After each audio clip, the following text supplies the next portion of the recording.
Desa Mekarsari terkenal akan keheningan dan kesederhanaannya. Di balik kerimbunan pohon kelapa dan sawah-sawah yang luas, tersimpan banyak kisah yang tak pernah tuntas diceritakan dengan suara lantang. Termasuk tentang seorang janda muda bernama Ningrum, wanita yang wajahnya menyimpan luka, tapi bibirnya menyimpan bisa. Ningrum baru berusia 31 tahun saat suaminya meninggal dunia karena kecelakaan kerja. Sejak saat itu, ia tinggal sendirian di rumah kecil peninggalan almarhum suaminya. Di awal masa jandanya, masyarakat iba. Tapi lama-kelamaan, iba berubah menjadi curiga. Lalu curiga berubah menjadi bisik-bisik yang menjalar seperti kabut malam. Ningrum tuh ya, pakaiannya makin ketat tiap hari. Masa ke warung aja pakai lipstik merah nyala? Bisik Bu Narti, istri Pak RT, saat sedang menjemur pakaian. Dan itu, dia sering banget keluar malam. Katanya sih ziarah kubur. Tapi kuburannya siapa yang diziarahi tiap malam? Sahut Bu Yayah, tetangganya yang rumahnya persis di depan. Malam itu, seperti biasa, Ningrum duduk di beranda rumah dengan lilin kecil menyala. Ia menatap gelap, sambil sesekali memoleskan lipstik di cermin kecilnya. Tiba-tiba seorang pemuda, Budi namanya, melintas. Ia terpaku melihat Ningrum dari kejauhan. "Hai, Bud," sapa Ningrum dengan senyum menggoda. Budi menelan ludah. Ia hanya mengangguk dan cepat-cepat melangkah pergi. Tapi di hatinya, janda itu telah menggores jejak. Goresan yang lembut tapi mematikan. Beberapa hari kemudian, gemparlah warga desa. Istri Pak Ustaz, Bu Anis, memergoki suaminya keluar dari rumah Ningrum pukul 3 dini hari. "Astagfirullah, Ningrum, apa kamu menggoda suamiku?" Namun Ningrum hanya tertawa, manis tapi mengerikan. "Bu Anis, jangan asal tuduh. Mungkin saja suami ibu tersesat masuk rumah saya." Berita itu menyebar. Tapi hebatnya, Ningrum pandai membalikkan semua tuduhan.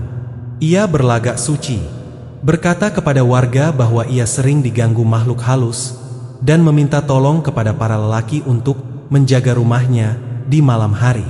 Ia menuduh bahwa gangguan itu berasal dari jin jahat yang katanya tertarik pada kesendiriannya sebagai janda. Kalau malam, sering terdengar langkah kaki di atap. "Terkadang ada yang menarik selimut saya. Itu bukan manusia, itu jin," ucapnya dengan mata basah dalam forum pengajian ibu-ibu. Anehnya, sebagian warga justru simpati. Banyak lelaki, terutama yang tak kuat imannya, mulai mendekat dengan dalih ingin membantu Ningrum. Tapi istri-istri mereka tahu, ini bukan soal jin, ini soal nafsu yang dibungkus dusta. Suatu malam, saat angin bertiup kencang dan langit mendung berat, Ningrum membuka jendela kamar. Ia duduk di ranjang, hanya mengenakan daster tipis berwarna putih. Wajahnya dirias, tubuhnya disemprotkan parfum mahal yang entah dibelinya dari mana.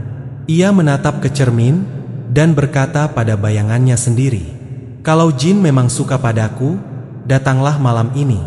Buktikan kau bisa membuatku puas." Tak ada yang menyahut, tapi angin yang bertiup mendadak berhenti. Sunyi. Detik kemudian, lampu padam.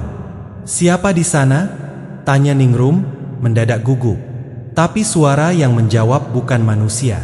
"Kaulah yang memanggil, dan aku datang." Seketika suhu ruangan berubah dingin. Bau busuk menyelimuti. Cermin berembun. Tubuh Ningrum terjatuh ke ranjang, kaku, tak bisa bergerak. Tiba-tiba tubuhnya terasa berat, seperti ditindih sesuatu. Matanya terbuka lebar, tapi tak bisa bicara. Nafasnya tercekik. Dan ia merasakan sesuatu yang tak kasat mata, memperkosanya. Ia ingin menjerit, tapi suara tak keluar. Ia ingin lari, tapi seluruh tubuh seperti ditusuk ribuan jarum. Hanya air mata yang mengalir, bersatu dengan darah tipis yang mulai menodai sprei putihnya. Pagi harinya, Ningrum ditemukan tetangganya dalam keadaan tak bernyawa. Tubuhnya membeku dengan wajah ketakutan luar biasa. Tak ada luka luar, tapi dari matanya, jelas ia meninggal dalam penderitaan yang tak bisa dijelaskan medis. Desa Mekarsari geger. Semua warga berkumpul. Polisi datang, tapi tak ditemukan bukti kejahatan. Bu Anis berkata lirih, dulu dia bilang diganggu jin, mungkin kali ini jinnya tak mau disalahkan lagi. Dan malam setelah pemakamannya, beberapa warga mendengar suara tawa wanita dari dalam rumah kosong peninggalan Ningrum. Tawa yang menggoda dan menyeramkan. Sejak kematian Ningrum, rumah kecil di pinggir sawah itu berubah menjadi tempat paling dihindari di desa Mekarsari. Siang hari, rumah itu tampak biasa saja, walau daun-daun kering selalu menumpuk di berandanya seperti tak pernah disapu. Namun malam tiba, bisikan dan suara aneh mulai terdengar dari balik jendela yang tertutup rapat. Suara-suara itu bukan suara ratapan atau tangisan, melainkan suara tawa wanita. Tawa lirih, menggoda, kadang diselingi desahan yang membuat merinding. Budi, pemuda yang pernah terpikat Ningrum, menjadi orang pertama yang berani mendekat setelah kematian sang janda. Entah karena penasaran, atau ada sesuatu yang belum tuntas di hatinya. Ia datang malam-malam, membawa senter dan semangat sok berani. Rumah itu tampak gelap gulita. Pintu tak dikunci. Ia dorong pelan. Engselnya berderit panjang seperti erangan tua yang tak ikhlas dibangunkan. "Assalamualaikum," sapanya pelan. Tak ada sahutan, tapi hawa dingin langsung menyambut. Dan samar, dari arah kamar belakang, terdengar suara familiar. "Budi, kau datang juga." Tubuh Budi menegang. Itu suara Ningrum. Dengan langkah pelan, ia menyusuri lorong menuju kamar. Senter di tangannya berkedip-kedip, seperti tak tahan dengan energi di sekitarnya. Saat ia menyibak tirai kamar, ia melihat sesuatu yang membuat jantungnya hampir berhenti. Ningrum duduk di ranjang, senyum menggoda, daster putih, mata menyala merah. Budi mematung. "Ningrum, kau bukannya sudah?" Wanita itu bangkit perlahan, melangkah mendekat, dan membelai pipi Budi. "Aku tak pernah benar-benar pergi, kau tahu, Bud. Malam itu, jin yang aku tuduh datang mengambilku. Tapi aku belum puas, aku masih ingin bermain." Wajah Ningrum berubah, dari cantik menjadi mengerikan. Kulitnya mengelupas, matanya kosong, dan dari mulutnya mengalir darah hitam kental. Tapi tangan dan tubuhnya tetap mencoba memeluk Budi. Budi menjerit dan lari tunggang langgang keluar rumah. Sejak malam itu, ia sakit keras. Mulutnya komat kamit terus, seperti sedang berhalusinasi. Ia berkata, "Ningrum datang tiap malam, dia tak mau aku pergi." Di sisi lain desa, seorang ustaz muda bernama Ustaz Salman mendengar keganjilan ini dan memutuskan turun tangan. Ia mendatangi rumah Ningrum siang hari bersama beberapa warga. "Aku akan ruqyah rumah ini, tapi jangan tinggalkan aku sendiri setelahnya," katanya tegas. Para warga membantunya menyiapkan air ruqyah, membacakan ayat-ayat perlindungan, dan membersihkan rumah dari barang-barang Ningrum yang masih tertinggal, termasuk cermin besar dan lipstik merah di meja rias. Saat azan maghrib berkumandang, semua bersiap keluar. Tapi Ustaz Salman bersikeras untuk sholat di dalam rumah itu. Ia percaya, hanya keberanian dan niat tuluslah yang bisa menuntaskan azab ini. Namun, saat rakaat kedua, pintu depan mengunci sendiri.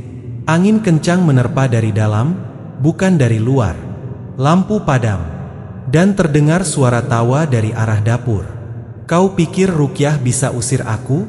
Aku bukan jin biasa, Ustaz. Aku dendam kepada semua lelaki yang menjamahku.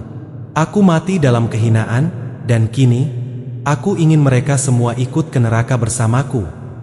Ustaz Salman menggenggam Al-Quran erat.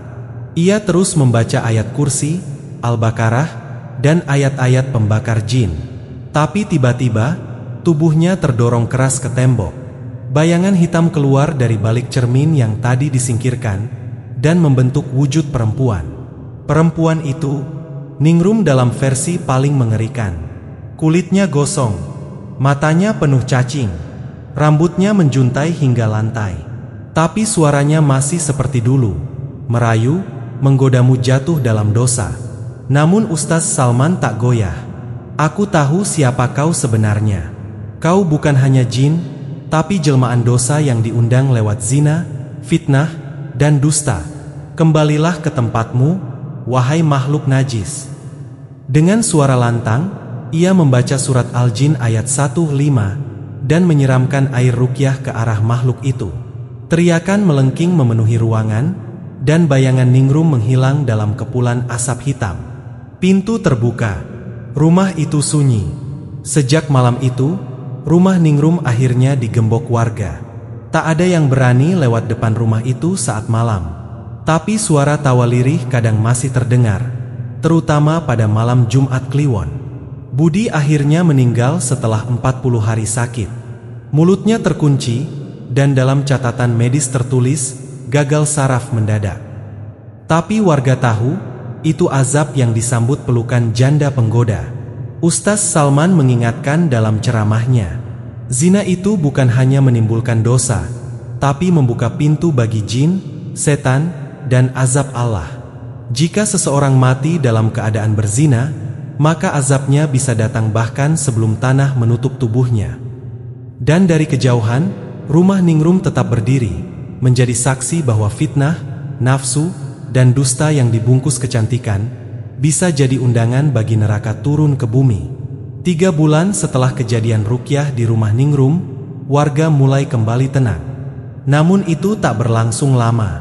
Sebab kini, kuburan Ningrum mulai menunjukkan tanda-tanda aneh. Beberapa warga yang berziarah ke makam keluarga melapor melihat sesuatu yang ganjil. Tanah kubur Ningrum selalu basah, bahkan saat musim kemarau. Lebih mengerikan lagi, ada bau anyir dan amis menyengat yang hanya datang dari satu arah, makam sang janda. Mbah Sarip, penjaga makam, yang dikenal tabah dan sakti, suatu malam melihat tanah makam itu bergerak sendiri. Ia bersaksi kepada kepala desa, seperti ada yang mengaduk tanah dari dalam, Pak Lurah. Dan malam itu, aku mendengar suara perempuan menangis. Tapi bukan tangisan biasa, seolah sedang disiksa, menjerit, dan meminta ampun. Desa pun kembali geger.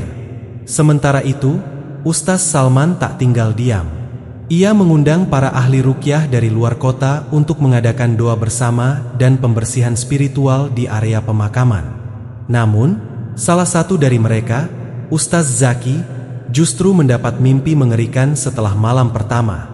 Dalam mimpinya, ia melihat sosok Ningrum duduk di atas makamnya sendiri.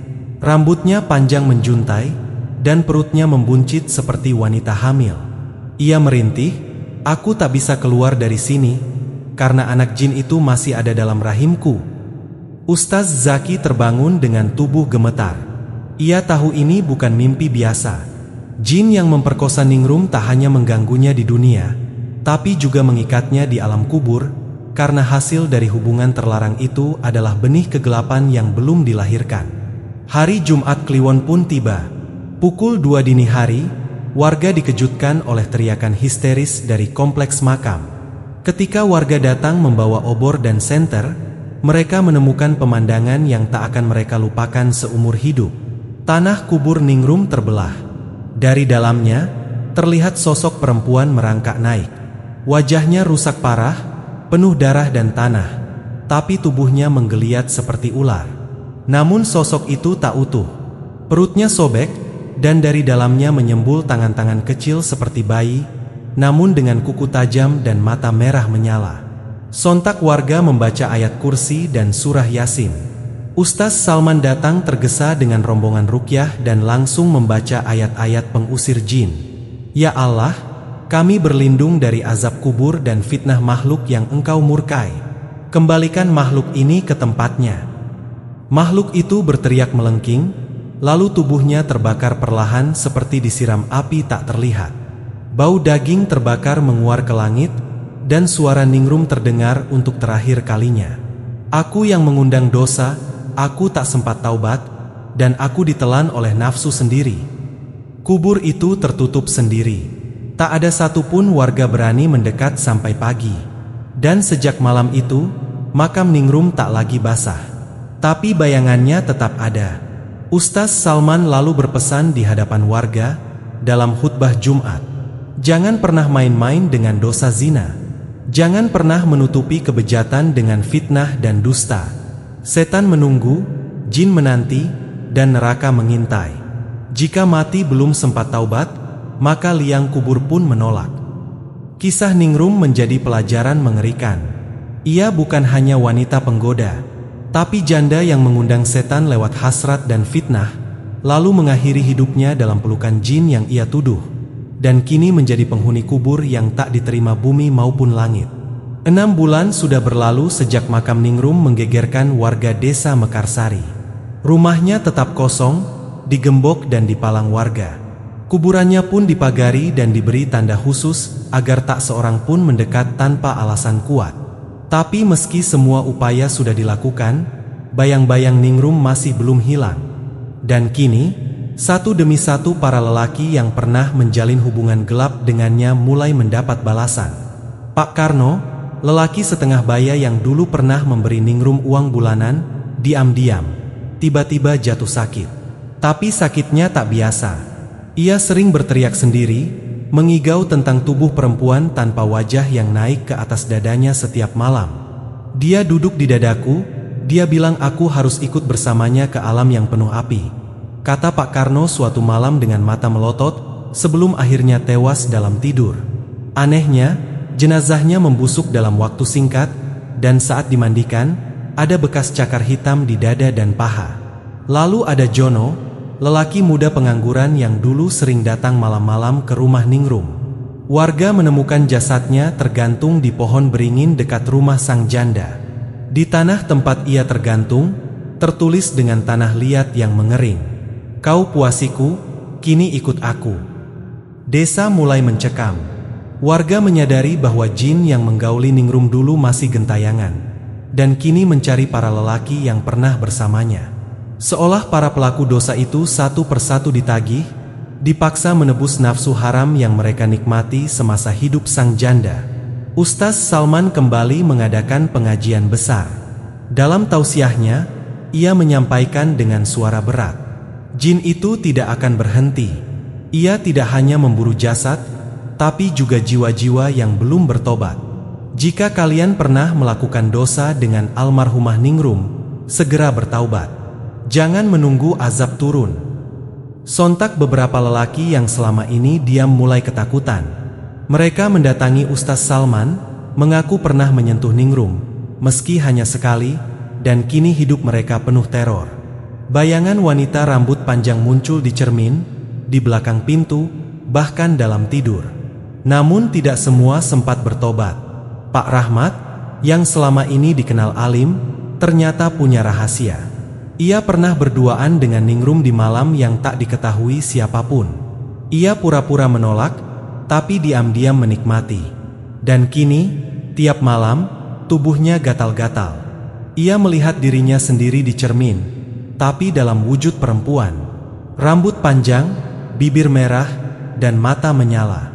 Suara Ningrum terus memanggil, "Ayo, sekali lagi saja.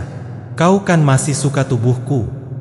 Hingga suatu pagi, ia ditemukan telanjang di kamar mandi, tubuhnya penuh luka cakaran, dan lehernya patah seolah ditarik paksa. Kini warga benar-benar yakin, bukan hanya dosa yang mengundang azab, tapi menyentuh yang haram, lalu berlagak suci, itu mempercepat kutukan. Di pengajian terakhir bulan itu, Ustaz Salman menutup ceramahnya dengan kutipan tajam dari Al-Quran. "Dan janganlah kamu mendekati zina. Sesungguhnya zina itu adalah suatu perbuatan yang keji dan suatu jalan yang buruk." Quran Surat Al-Isra 32. Ia memandang seluruh jamaah dengan tatapan menusuk. Zina bukan hanya di ranjang, tapi juga di hati, di mata, dan di niat. Jika niatmu kotor, lalu mulutmu berdusta, maka neraka lebih dekat dari nadi. Dan sejak saat itu, nama Ningrum tak lagi disebut-sebut di desa, tapi rumahnya masih berdiri. Dan pada malam-malam tertentu, suara lirih seorang wanita masih terdengar memanggil, "Mas, aku masih sendiri di sini, menunggumu dalam gelap." Seiring waktu berjalan, desa Mekarsari tampak tenang dari luar. Tapi siapa sangka, ketenangan itu seperti danau yang dalam, di bawahnya menyimpan arus deras kutukan tak terlihat. Meski sebagian lelaki telah wafat akibat dosa lama dengan Ningrum, bayangannya belum benar-benar hilang. Kini, giliran mereka yang tak pernah berzina secara fisik tapi menyimpan nafsu dan fantasi tentangnya, mulai merasakan akibatnya.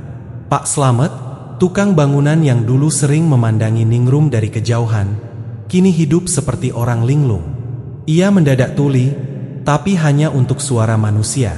Ia justru bisa mendengar bisikan samar dari balik dinding rumahnya, suara perempuan menggoda, menyanyi, lalu tertawa cekikikan seperti iblis kecil. Anaknya, Dian, sempat menyaksikan ayahnya bangun tengah malam dan memandangi tembok kosong sambil berkata, "Cantik ya kamu malam ini, Ningrum, rambutmu wangi sekali." Dian ketakutan, tapi makin menakutkan ketika suatu pagi, ia mendapati ayahnya berbaring telanjang di halaman, tubuhnya dipenuhi bekas gigitan kecil, seperti bekas makhluk yang bukan manusia. Ustaz Salman makin khawatir. Ini bukan lagi azab atas zina semata.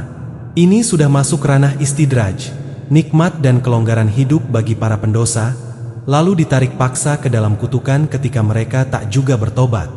Ia pun memutuskan mengadakan pembersihan spiritual besar-besaran di desa. Semua rumah didatangi, dibacakan ruqyah ringan, dan warga diminta membersihkan isi rumah dari segala bentuk benda mistik, lukisan wanita sensual, atau barang yang dulu pernah diberikan oleh Ningrum.